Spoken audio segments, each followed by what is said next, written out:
Here we go. Key learnings. Who would like to start? I'll start. I was in a Brenda, fabulous yay. breakout room.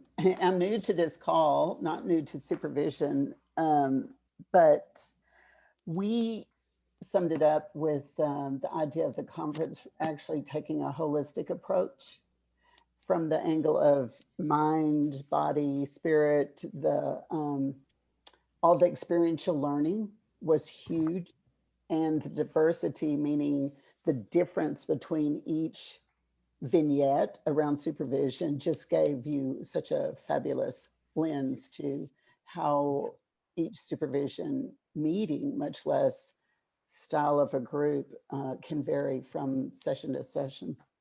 We also um, talked a little bit about even the idea that the universe provides, because in our group, one person, Anna, lives in Lisbon, and another person, Cookie, is about to move to Lisbon. Now, how bizarre is that? So there'll be a great connection that way too. Those are the key things. Great. And I want to visit Lisbon. It's a beautiful city. And Brenda, what you said, that's important because with Lily and Mary and Jocelyn, we were planning the conference. We didn't want to have just a educational kind of learning conference only with information. We want people to have an experience. So this is our goal with these conferences, if people have an experience. And sometimes that can be uncomfortable and sometimes can be challenging and difficult to have some conversations. But that included exercises, dancing, movement.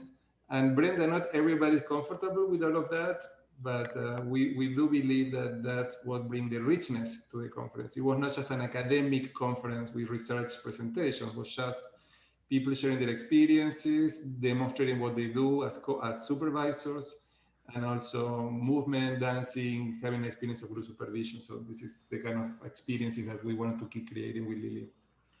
It was an invitation to dance if you wanted to, or just watch people. So there was no pressure at any one point.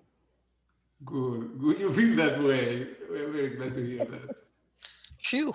Although I did want some more dancing partners. Thank you, Brenda. Who else would like to add to that list? I'm happy to go. I was in a group with Michelle and Damian and Jim. Michelle and Damian were at the conference and Jim and I were not.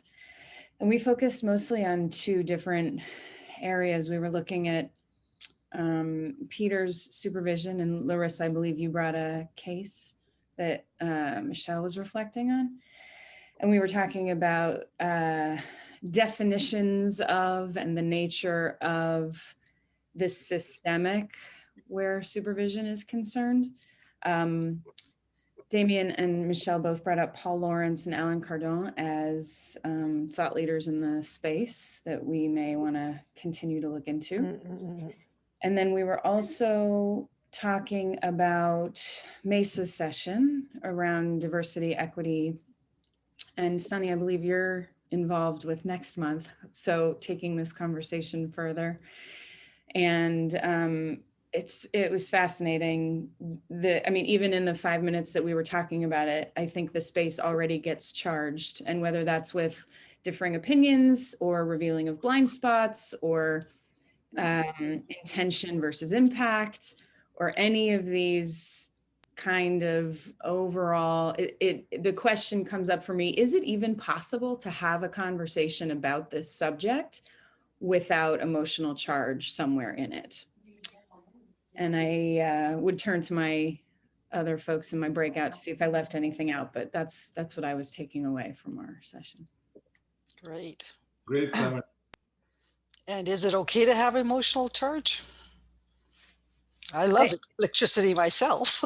Yeah, it's a good question. I think that sometimes the question as supervisors, question mark, or as coaches, like is there some job that we have to be able to hold space for people working through theirs without having ours? I don't know. That's a great question. And it's interesting because I had a couple of coaches reach out to me that are from the Black, Indigenous, people of color community saying, can we form our own group so we can have our conversations that we need to have? So I thought, that's an interesting spin. let's see what happens there. And So I it think, is definitely an emotionally charged field. and I do believe what is helpful sometimes is contracting. How do we contract for that? How do we spend time agreeing how we're going to have these conversations? So when we have a conversation signing next month, we can spend a few minutes just clarifying expectations, because when that is not clear and it's a surprise, it's different than when you already contract for that and say, okay, this may be emotional, things may happen, let's come up from a place of genuine respect and care and support and learning, and see what come up, even though sometimes can be uncomfortable. And sometimes we may not agree, but that's okay too. Yeah. And even if we contract, we're still going to bump into something likely, because that's the nature of the conversation and the nature of supervision, which is messy and emergent. There's no way we can control that conversation. That's the beauty of it, actually. So great. I love that emotionally charged. Who's next?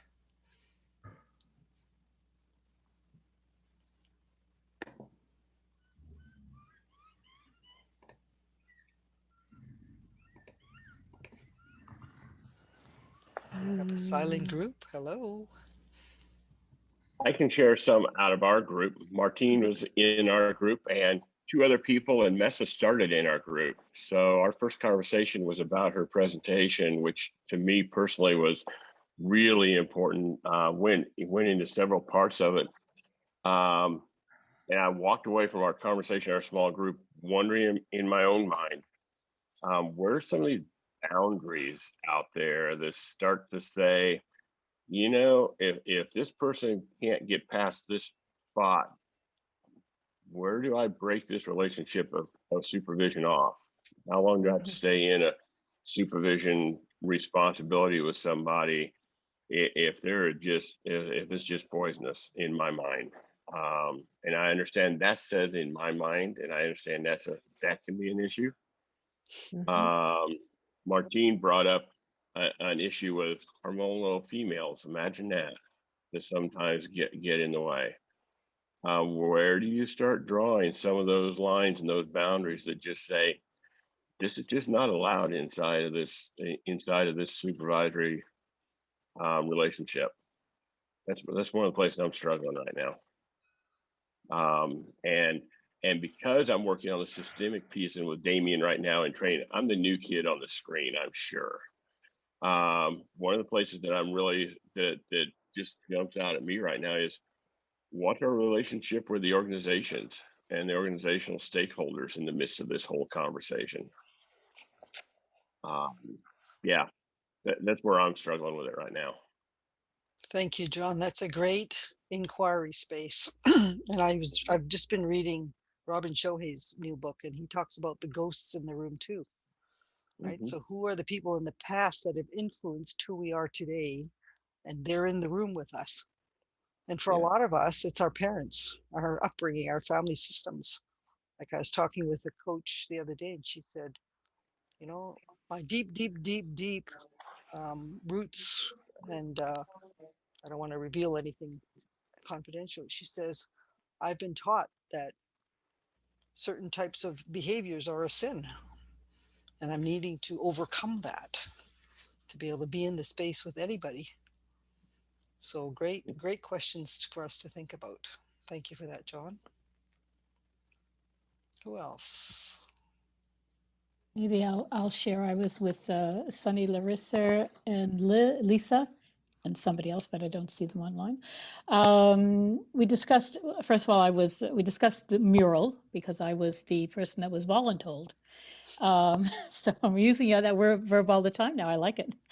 Anyway, which means that I worked with Paul, and I found it very interesting. I have a vivid imagination, so I really got into it. I was surprised when people sent me messages afterwards. Are you okay? You were really vulnerable. I said, oh, did I say something or do something that exposed me in any which way? So I'm wondering when John was saying about, being in that space of, and you were saying, Lily, that messy and emergent. Where is the beauty and where is the raw, where is the respect? Where's the beauty and the respect in the emerging and the messiness? But that's the question that has nothing to do with the recording of the um, conference itself. But I think it's a question that lingers on my mind. Mm. And this is a question also, Maureen, that we had with Lily about demos. Now, people Yes. want to learn from demos, and some of you who have been going through my supervision training, we have demos in the program, and you have seen that sometimes they are great and sometimes they are not. So there are many factors that are playing for these demos because it's not only the supervisor, but the supervisee. So we started with Lily and some other people discussions and conversations about what to do with these demos. Because as you can see, Maureen, there is a reaction. You were just open and present, and other people saw that as vulnerable. But you were yourself, you were authentic, you were just doing the work. And that sometimes is risky in terms of, do you want to do that in front of other people for the sake of learning? So it's very generous for you and for people who are being the supervisors to do that, but there is a risk.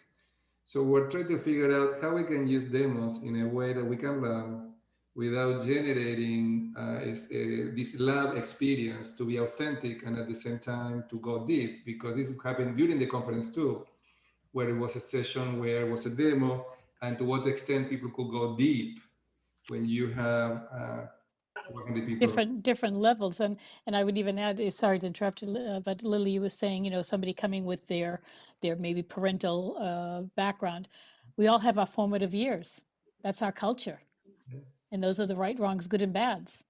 So how do we bring that out, which might be ill perceived or misperceived by others not aware of that cultural impact, the complexity of culture, again, not national.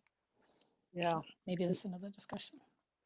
Yeah, and you know, this conversation we're having with Damian, it's like, it's not about whether you like the demo or didn't like the demo. It's about what did you learn from it, and what did you get triggered, and what are those triggers from for you? Because some people love that same demo that you hated, but what was it what's our stuff that we bring into this? You know, people saying to you, "Are you okay?" It's like, you don't have to own that stuff.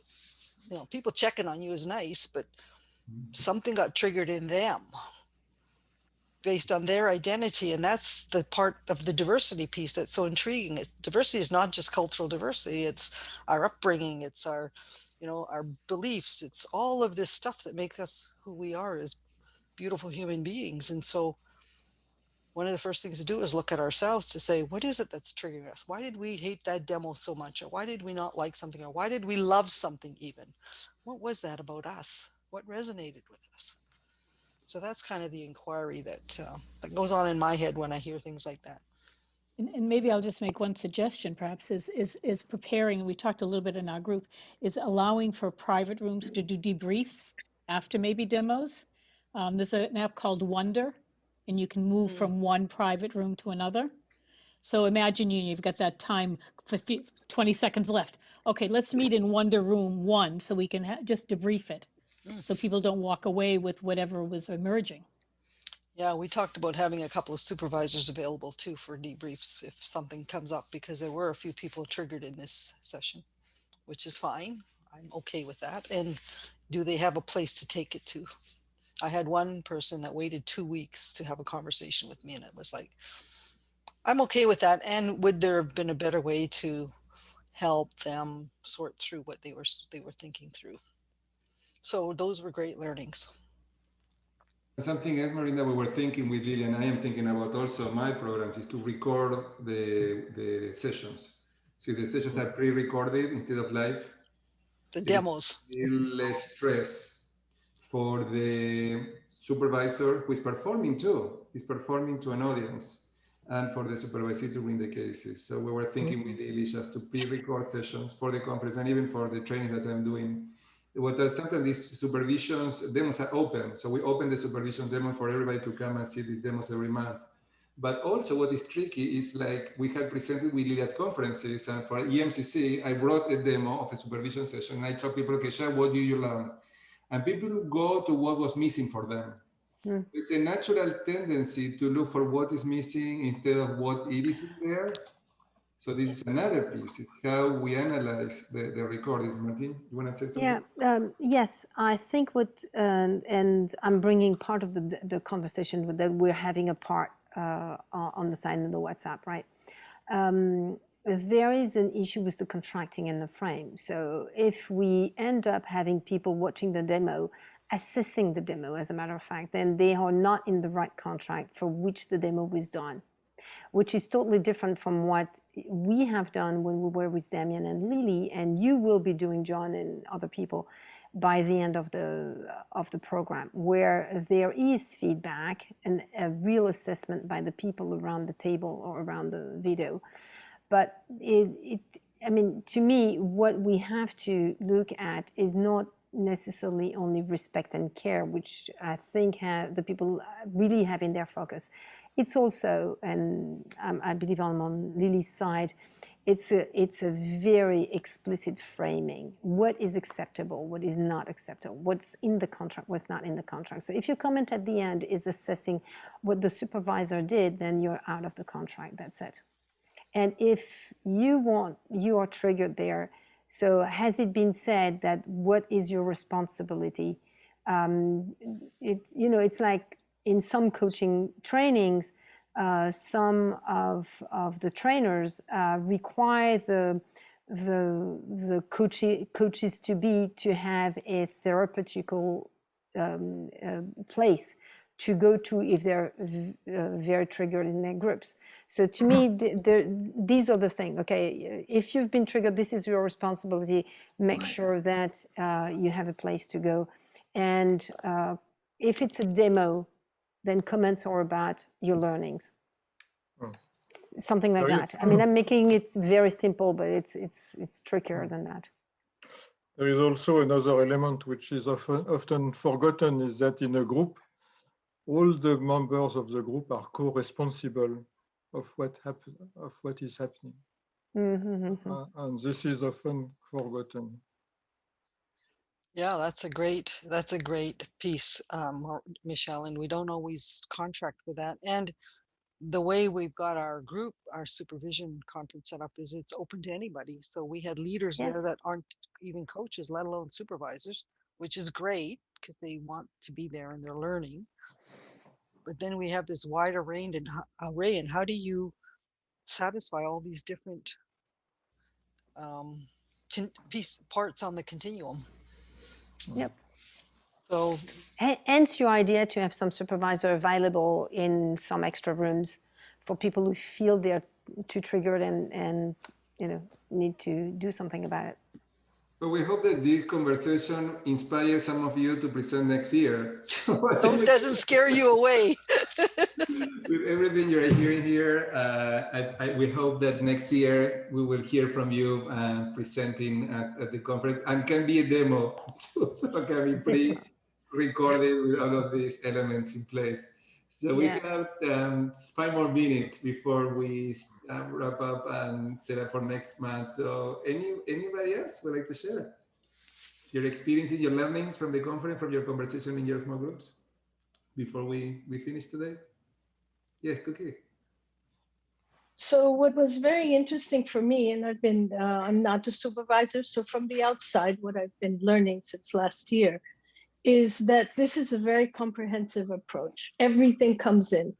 The whole issue of the conference for me, as Brenda mentioned, was the more experiential process, the body, the great videos, thank you, Lily. It's all part of the process. So when things are messy, which they can be and have been, it's part of the learning experience too. So as Lily has said, as you all have said, it's not, well, this has to follow a pattern. Larissa did an extraordinary work in her supervision coaching with Peter Hawkins. And I was very impressed because this is difficult to sit in front of, I don't know how many people were there, 300, 400, even if you can't see their faces. And this is part of the process. So I really value that from the outside, and I try to be present at all these things, just because it's part of my learning process as well. So thank you. Thank you, Cookie. Larissa, anything you want to share about your experience bringing your case? Anything you want to share or no pressure? If you don't, you can pass just in case you want to take the opportunity.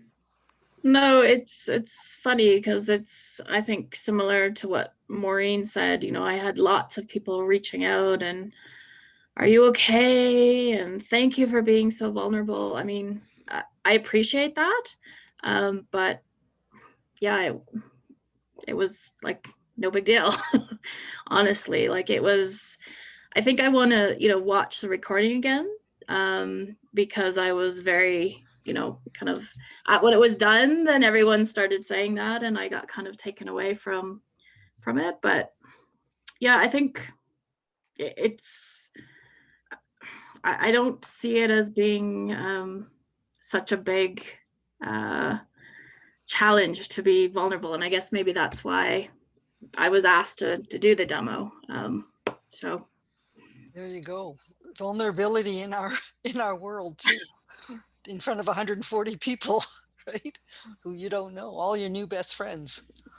yeah. All right. Well, thank you. We asked that. Sorry, we asked that of our supervisees also. So yes, exactly, Maureen. That's exactly it. Like I feel like if we're asking other people to do that, we should be okay with doing it. I mean, Peter's an expert. The community, I know a lot of the members, so yeah, I felt safe. You know, I don't want it shared across the world, but we've contracted for that, so yeah, it feels okay.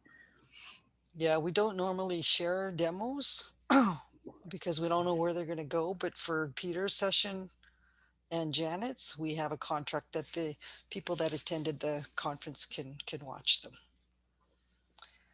Before we finish, I was wondering if Mary, who had been behind the scenes when I shared something about your experience for people to, and by the way, with Lily, we're very appreciative of you and Jocelyn for all of the work to make this conference possible, because we Lily, we are like thinkers, but not really good with details. So Mary has made really this for 4 years. And then I'd also like to invite Sunny to say a couple of minutes on what she's going to be talking about next month as well. So Mary, are you there? I am here. I thank you for the invitation, Damian. And I don't have much to add, just a sense that this conference was very different in that I think it was the topics and what was chosen, and that was based on feedback from the year before and what's important for us to have conversations about. And you created that space, and uncomfortable for I'll even speak for myself. Sometimes there was some pieces that was like, ooh, what does that mean for me and who I am and how I'm showing up? So appreciated the opportunity to be in that space. So thank you. Thanks, Mary. We'll see you in Hawaii. You will, because I'm coming. Okay. Sunny, where are you? Are you still here? I am Give still us like here. a 2-minute synopsis. Hello there. Well, I just want to say that, you know, one of the things that I appreciate the most is this community, and that we're all approaching these topics of diversity in supervision and in coaching, I think, in a courageous way. And regardless of what comes up, as you said, Lily, you never know what's going to come up in a session, but that's what we're about, sort of taking that journey into the unknown and hopefully building up our muscle, our strength of being comfortable with the uncomfortable. So I will be just taking a facet of just bias, inclusion, and diversity, taking a look at that and how it applies to supervision. Thank you. So that is on June the 21st, 8 a.m., same time, except it's 90 minutes long. And so same Zoom room. Sorry? I was saying we sometimes try to stay to 1 hour, but this topic requires more than 1 hour. So that's the reason why it's 90 minutes. So if everybody can plan to be ready for the 90 minutes. And the other piece, and I was talking about this in our small group conversation, like this is for all of us to keep learning. It doesn't matter how much training you have. Like I was sharing to Jim and people in my group today that I have received trainings on this topic for years. I have been teaching the topics for years, and I still have so much to learn. And this is an ongoing exercise. So I am really looking forward, Sunny, to the session. And you know, just keep in mind, just this environment of being online also is a challenge because as Damian said, I've been doing this for years, but in person, it's a whole different dynamic. One of the things that I do in person is to hand out, and I want to do this with this group, a list of working definitions. So we're all sort of on the same page. So I will include that in my presentation, but unfortunately we can't all be together and do it at the same time. So taking all that into consideration, I think we'll have an experiential, interesting time together. All right. Well, I think our time is up. Sorry. We have a session. Let's invite people to join us on Wednesday. We have Singapore, ICF Singapore chapter invited us to do a session on group supervision. So if anybody is interested and wanna see one demo, another demo of me doing group supervision facilitated by Lily is going to be, it's a recording we're going to be sharing. So if you can show up, you can participate. It's Wednesday night in the United States at 6 p.m. 6 Pacific. p.m. Pacific. Yeah. So, and it's free for any ICF member, global member. If you're not a member, you pay a little bit. And I'm also going to be doing something on Facebook for Coaching Presence, Mariana Wright's group, on Thursday, 7 a.m. Pacific, on how to choose a supervisor and how to maximize your experience in supervision. So if you want to attend that, you're welcome to as well. Which It's group called on Facebook? Presence in on Facebook. And tomorrow, for the people in Europe, I'm going to be doing also a session on supervision and mentor coaching for Ireland, for the ICF Ireland chapter at 6 p.m. UK time. So the people in Europe here may want to participate. Any other things going on this week around supervision? There are a lot of things going on in supervision. I was so pleased to see that there are many of the graduates from the different programs are presenting all over the world. In Portuguese, in Asia, in the Americas. So it's really, really great to see so many programs on coaching supervision. This is a very different landscape than 5 years ago, Lily. Yes, yes, absolutely. All right. Well, thanks for coming. Great to see everyone. And we'll see everyone June 21st at 8 a.m. Pacific. See you later. Stay well.